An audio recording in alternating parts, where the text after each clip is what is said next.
मौला के हौल में फिल्म देखावेला, मौला के हौल में फिल्म देखावेला, दिल्ली सहरिया में हमके घुमावेला,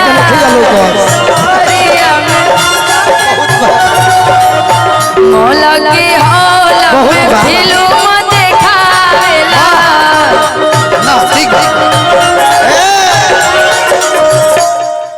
पैसा कहे कि मैं दोनों भाई बहन बड़ी तेज हवे से तेज होना पड़ता है। मौला के हौला मैं फिल्म में देखा ला, ये गाना मेरा 50 मिलियन व्यूज है। अरे तो 100 मिलियन जब कि कहना तो निमन से हर घर में बाहर कर दे तो 1000 मिलियन जाए। सुनो तो सही पहले। कहां सुनाओ तारू खाली दिखावत तारू। हां ये लड़का पक्का पागल बना देगा। ये बिगड़े तुम मत बिगड़ो भाई। कि मौला के हाल में फिल्म देखावे, मौला के हाल में फिल्म देखावेला, यूपी सहरिया में हमके घुमावेला, देवरिया सहरिया में हमके घुमावेला, आमानेला हमके जाजा अनिभावे अपन वादा, अपुरावे अपन सराई तपतरा के। कौन मुहल लेकिन ऐसा पति प्यार करने वाला ना मिले जैसे गोलू मुझे मिला है। बेदर्द, बेवफा, बेरहम, खाली मंच पे दिखाता है कि मैं प्यार कर। नहीं सुनो तो भाई आगे। घर में सुताई हम बनाई यार के, बहरी सुताई अपना भातारा के, घर में सुताई हम बनाई यार के, बहरी सुताई अपना भातारा के, घर में सुताई हम बनाई यार के, बहरी सुताई अपना। मौला के हॉल में फिल्म देखावेला, मौला के हाल में फिल्म देखावेला, देवर सहरिया में हमके घुमावेला। जो आमानेला हमके जादा, अरे निभावे अपन वादा, आ बनावेला हमरो इजाजरा के। ऐसे तरह बनावेला बता। सुना रहे हैं। आ घर में लजा दिया कि सही बात। घर में ये गाने भी देख, घर में सुता हम अपनाई यार के,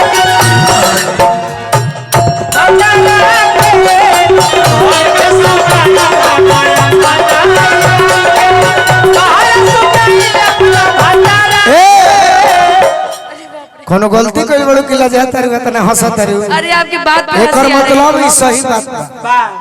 घर में सुतावेली यार के आ बहरी सुतावेली भतार के। इसीलिए तो बोल रही हूँ।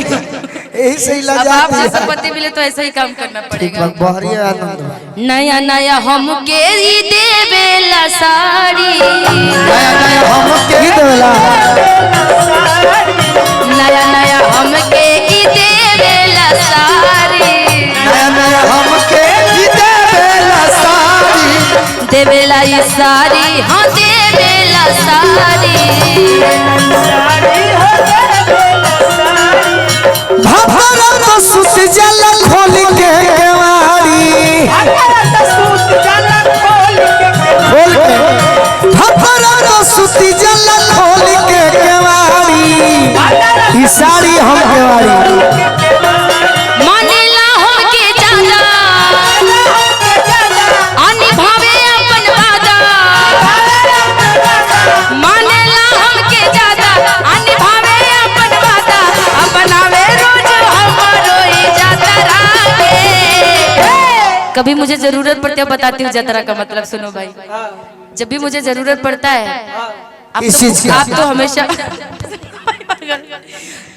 आप तो हमेशा व्यस्त रहते हैं मंचों पे। जब आपको कहती है कि सुनिए ना नया नया साड़ी चाहिए आज, फलना की शादी में जाना है हमको, तो शादी के लिए ना अर्षद भाई की शादी है, जाना है। लेकिन आप कहते कि आज कमाई नहीं हुआ है, कल खरीद के ला दूंगा। और जैसे मैं धनंजय को बोलती हूँ मैरवा बाजार से साड़ी खरीद के लाता पटाख से ना, पटाख से घरे मुझे पहुंच दे जाला देता है। स्कॉर्पियो से। और जाते टाइम एक मुस्कान से बोलते हैं बाबू मेरा जतरा बन जाता है। अब बनावे रोज हमारो ही जतरा के, काहे हमर मां के घर में बताई सुताई हमया बनाई यार के, बाहर सुताई अपना लजा दिया ए मुखिया जी।